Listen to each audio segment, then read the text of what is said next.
So one of the questions that we get a lot is like, how do you not distort the glass when you're grinding it, sanding it?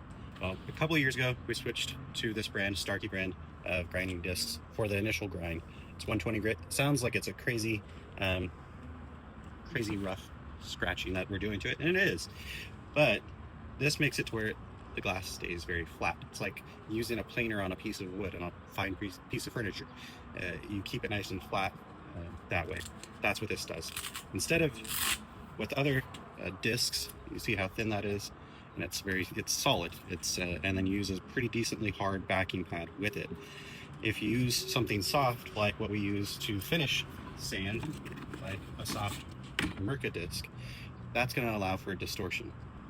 This, you can still distort the glass pretty easily if you don't use it correctly though.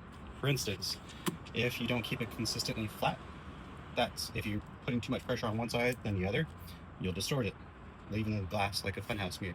If you do a pass on the glass this way, say it's right there, there's a pass, but then you move over to do the next pass and it's not 50%, say you do more than 50% or less than 50% width of the pad, you're either going to go over that one spot more often or less often, taking more stock or less stock off of the glass, which will lead to distortion. So you got to be consistent about the overlap, okay? 50%, 50%, 50% each time you go over it. Especially if it's a sliding glass door on a home and you can see it from very far away.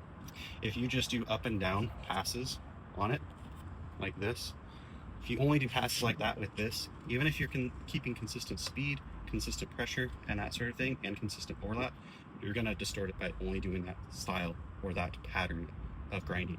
So you're going to want to go side to side as well to mitigate that. That'll help. So what it really comes down to is consistency of flatness, consistency of movement speed, consistent overlap. If you don't have the same pressure each time that you go over it, pressing one pressure on this pass, but then on the next pass next to it, it's less pressure, that's going to lead to distortion as well. Same with speed of the machine, how fast you're having it spins, RPMs, that's going to change. If you change that, that'll distort the glass. If you change how fast you move or how often you go on over a certain spot, again, distortion. So consistently moving, consistent speed of machine, consistent pressure, consistently flat, you'll get consistent results.